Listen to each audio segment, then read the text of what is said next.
अध्याय 139 अध्यक्षीय कृपया निरीक्षण करें 2 जारी। संदेश आना वाकई काफी आरामदायक है, मैं इससे इनकार नहीं कर सकता।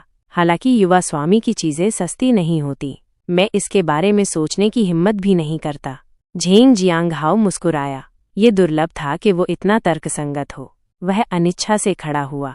झेंग जियांगहाओ खड़ा हुआ और ये शुआन से उसकी अगली व्यवस्थाओं के बारे में पूछा। ये शुआन ने कुछ देर सोचा और कहा, मेरे पास दोपहर में कुछ करने को नहीं है। मैं डिंगलोंग कॉरपोरेशन की जिनलिंग शाखा को देखना चाहता हूँ। डिंगलोंग कॉरपोरेशन का स्वामित्व संभालने के बाद से काफी समय हो गया था, लेकिन वो कभी निरीक्षण के लिए नहीं गया था। अभी जैसा समय नहीं था, चूंकि उसे आज ये याद आया, इसलिए देखने का समय आ गया था। युवा स्वामी, क्या आपको अभी भी मेरी संगत की आवश्यकता है? झेंग जियांगहाओ सम्मानपूर्वक ये शुआन के बगल में खड़ा हुआ और सावधानीपूर्वक पूछा। ये शुआन ने अपना सिर हिलाया और झेंग जियांगहाओ की ओर देखा। जाओ और अपने काम करो, मैं शाखा का निरीक्षण करने जाऊंगा। अगर कुछ होगा तो मैं तुम्हें ढूंढ लूंगा। झेंग जियांगहाओ ने जवाब दिया और प्रशिक्षण पर वापस जाने के लिए विला छोड़ दिया। आखिरकार उन्होंने इसलिए प्रशिक्षण लिया ताकि वे महत्वपूर्ण समय पर लड़ सकें। उनका सामान्य प्रशिक्षण इसलिए था ताकि जब युवा स्वामी उनका उपयोग करें तो वे उनकी अपेक्षाओं पर खरे उतर सकें। ये शुआन ने अपना फोन निकाला और डिंगलोंग कॉरपोरेशन की जिनलिंग शाखा के महाप्रबंधक लियू जोंगलिन को फोन किया। उसने उसे फोन पर बताया कि वो बाद में उसकी शाखा देखने जा रहा है। लियू जोंगलिन स्वाभाविक रूप से जल्दबाजी में सहमत हो गया।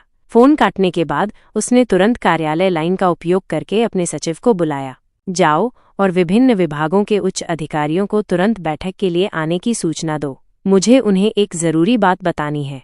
सचिव ने लियू जोंगलिन को इतना गंभीर कभी नहीं देखा था। बिना कुछ कहे वो मुड़ा और कार्यालय से बाहर निकल गया।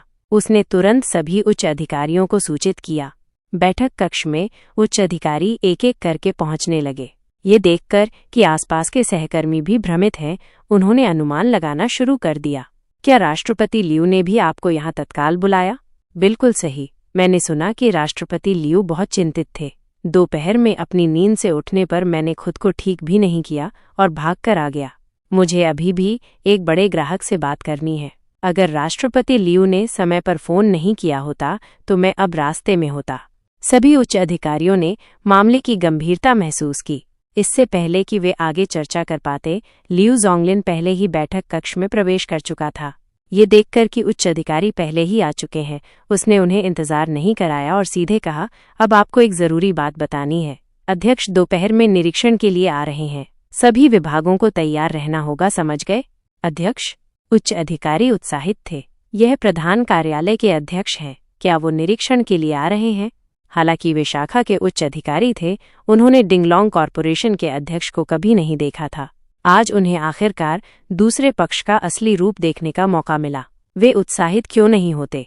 लियू जोंगलिन ने उन्हें घूर कर देखा और निरुत्तर होकर कहा, बेशक यह डिंगलोंग कॉरपोरेशन के अध्यक्ष हैं, क्या किसी और को अध्यक्ष कहलाने का अधिकार है? उच्च अधिकारी सम्मान से भर गए। उन्होंने तुरंत महाप्रबंधक को जवाब दिया और व्यवस्था करने के लिए अपने अपने विभागों में लौट गए। आखिरकार हाथ में काम कितना भी महत्वपूर्ण क्यों न हो, क्या वो अध्यक्ष से ज्यादा महत्वपूर्ण हो सकता है? लियू जोंगलिन ने पीछे खड़े सचिव की ओर गंभीरता से देखा और कहा, हमें आधे घंटे में व्यवस्था करनी होगी, फिर हम सामूहिक रूप से अध्यक्ष का स्वागत करने के लिए नीचे जाएंगे। सचिव ने स्वाभाविक रूप से मामले की गंभीरता को महसूस किया। उसने अपनी घड़ी पर समय देखा और जोर से सिर हिलाया। तनावग्रस्त जिनलिंग शाखा के विपरीत ये शुआन और लियू यानरेन ने कुछ देर घर पर चाय पी और फिर धीरे धीरे विला से बाहर निकलकर जिनलिंग शाखा के लिए गाड़ी चलाने की तैयारी की। रास्ते में जाम लग गया था। दोनों को जिनलिंग शाखा कार्यालय पहुंचने में लगभग आधा घंटा लग गया। हालांकि यह केवल एक शाखा कंपनी थी, लेकिन डिंगलोंग कॉरपोरेशन की सहायक कंपनी होने के नाते इसके पास एक बहुत ऊंची स्वतंत्र कार्यालय इमारत भी थी। दूर से इमारत का डिजाइन बेहद आधुनिक था। यह कार्यालय भवनों के बीच बेहद आकर्षक थी। पहली नज़र में इसकी विशिष्टता देखी जा सकती थी। इमारत में 30 से अधिक मंजिलें थीं, जो सभी दोहरी परत वाली टेम्पर्ड ग्लास की दीवारों से बनी थीं। न केवल वे भव्य दिखती थीं, बल्कि इससे प्राकृतिक प्रकाश भी अधिकतम होता था। कल्पना कीजिए कि ऐसी ऊंची इमारत में काम करना कैसा होगा। उन्हें किसी भी प्रकार की समस्या का सामना क्यों न करना पड़े। जब वे खिड़की से बाहर देखते तो उन्हें एक विस्तृत सपाट मैदान दिखाई देता। उनका मूड ठीक हो सकता था। कांच बेहद चमकीला था। दूर से यह आकाश में एक कस्टम निर्मित दर्पण जैसा दिखता था। यह अंतहीन और राजसी था। इससे पता चलता था कि डिंगलोंग कॉरपोरेशन कितना अमीर था। आसपास के सभी कर्मचारी डिंगलोंग कॉरपोरेशन में प्रवेश करने के लक्ष्य की ओर कड़ी मेहनत कर रहे थे। लियू यानरेन ने चमकती हुई कांच की दीवारों को देखा और प्रशंसा की। देश के शीर्ष निगमों में से एक से यही उम्मीद थी। मैंने इस आभा से बहुत कुछ सीखा है। जैसे ही ये शुआन और लियू यानरेन पहुंचने वाले थे, लियू जोंगलिन उच्च अधिकारियों के एक समूह के साथ शाखा कार्यालय के प्रवेश द्वार पर इंतजार कर रहा था। ऊपर काम कर रहे कर्मचारी चुपके से फर्श से छत तक की खिड़की तक गए और नीचे देखने के लिए उंगलियों के बल खड़े हो गए। इस बीच बाहर से लौटे कर्मचारी चौंक गए जब वे गुजरे और इतनी बड़ी भीड़ देखी। वे अपने परिचित लोगों के साथ इकट्ठा हुए और धीरे धीरे चर्चा करने लगे। क्या हो रहा है? राष्ट्रपति लियू ने आज इतना बड़ा तमाशा क्यों किया? क्या वो किसी का स्वागत कर रहे हैं? मुझे नहीं पता। हालांकि राष्ट्रपति लियू ने सभी उच्च अधिकारियों को एक छोटी बैठक के लिए इकट्ठा भी किया और फिर उन्हें नीचे ले आए। सब लोग ध्यान दें, शायद कोई बड़ा अधिकारी आ रहा है। सावधान रहना बेहतर है। डिंगलोंग कॉरपोरेशन में प्रवेश करना आसान नहीं है। कहानी जारी रहेगी।